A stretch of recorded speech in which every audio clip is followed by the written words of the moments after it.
Tonight on DC News Now at 9. This is an innocent child, once again, that never saw it coming. This is an innocent child that did not get to live her life. Family of a 3-year-old shot and killed in D.C. opens up to DC News Now. How the girl's godfather is dealing with the grief and where the search stands for her killer.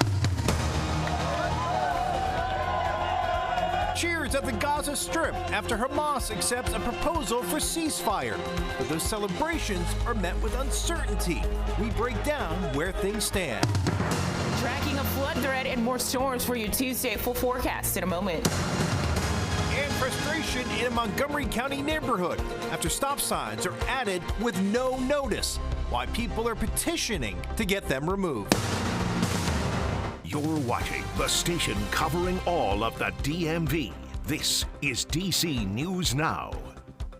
Hi, everyone. Thanks for joining us tonight for DC News Now at 9 o'clock. I'm Chris Flanagan. Well, it is a muggy one out there at this hour. Let's get right over to Chief Meteorologist Janessa Webb for more of the forecast. And Janessa, I know flooding is a concern right now as well. Yeah, dew points are super high out there. If you've been outside today, you notice it's almost like a summer feel. Here's a live look out towards the Roslyn area. The flood threat, folks, is not for DC metro area. It's south of us right now. I'm watching southern Maryland fairly closely with most of western Maryland dealing with light drizzle at this point. Here's satellite composite radar. This is not a severe weather outbreak because there's just too much cloud coverage across the entire region, but the flood threat is now enhanced across areas just farther towards the Sneal area, and this is just outside of our viewing area, but very close to King George. A flash flood warning now in place for Caroline County, where we have a damage of a few homes out that way. That entire batch of moisture is going to make its way into Calvert County. There is a pretty strong storm in St. Charles right now,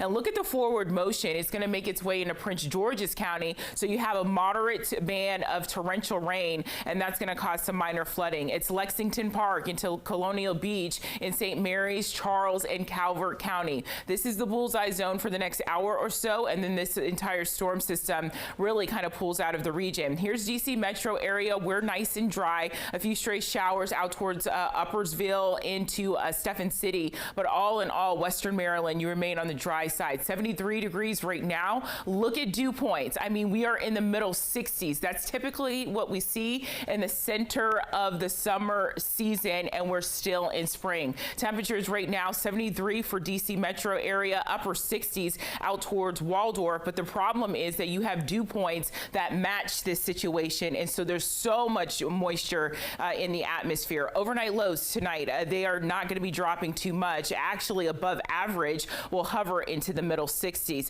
Throughout the rest of the week, folks, I'm going to be tracking rain chances every single day, and one of those days is going to provide a DMV first warn day. I have that full breakdown. It's coming up, Chris. Okay, Janessa, we'll see you then. Thanks. Developing now at 9 in the district, growing memorials and family members still in disbelief. It comes after a toddler was shot to death in southeast D.C. It happened during a shootout Friday night. That little girl caught in the crossfire while in her car.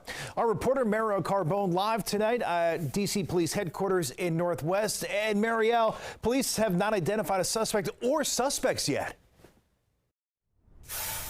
No, at this point they have not, Chris, but earlier today the police chief did say that her department has been getting numerous calls and tips in this case. Meanwhile, the family tells me they are still reeling tonight, trying to make sense of why something like this would happen to an innocent 3-year-old girl.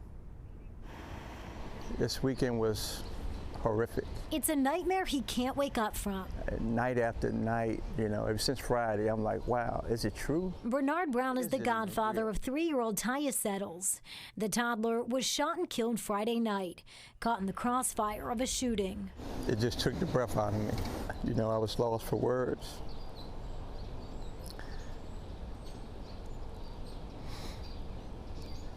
Because all I can think about is this innocent little child. Police say Taya was inside a car on Hartford Street Southeast when she was hit. 3 days later, a memorial grows at the scene. Baby dolls and stuffed animals, balloons, and a Minnie Mouse dress. All of her favorites. Taya was a very sweet young child. And when I say that she was 3 years old, but she had the smarts of a 7-year-old, she was very brilliant. Police are still searching for those responsible, while district leaders say Taya should still be here. Because people are brazen, use guns, she's not. I'm going to give it to the Creator as always. Brown says he's relying on God to get through this as he tries to make sense of why this happened. This is an innocent child, once again, that never saw it coming. This is an innocent child that did not get to live her life. And police are offering a $50,000 reward in this case for any information that leads to an arrest. And Chris, that is double the amount of money we normally see in a homicide case. The FBI and ATF both contributing money to this reward. Reporting live from police headquarters tonight, I'm Marielle Carbone, DC News Now.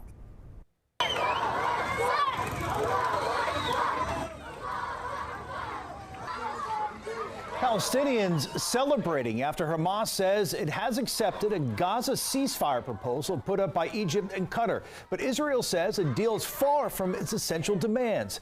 Hours after that ceasefire announcement, Israel started military operations in Rafah. So the question now, what impact will this proposed ceasefire have on college campuses across the country, including here in D.C. at George Washington University? Tosin Fikile joining us here in studio tonight. And Tosin, these students at GW, they're not packing up and leaving yet. No, Chris, they give no signs of doing that actually when they were asked that question. Now, Chris, the pro-Palestinian protesters say while they are hoping for an immediate ceasefire, for them, there's more that they want to see. Today was day 12 of the protest and encampment on GW's campus protesting the war in Gaza. Demonstrators on the campus have been calling for the university to divest in Israel. Today, Egyptian officials say the ceasefire proposal Hamas accepted has multiple stages. The U.S. also telling us that they have people on ground reviewing and working with them on this ceasefire proposal. But the news of a potential ceasefire isn't really moving pro-Palestinian protesters at GW to give up their fight.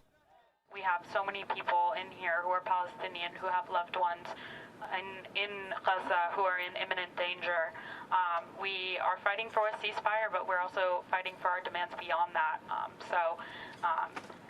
Israel has rejected that ceasefire, so that is not, something that we are going to be seeing right now. But if it were to happen, we would still be here fighting for our demands.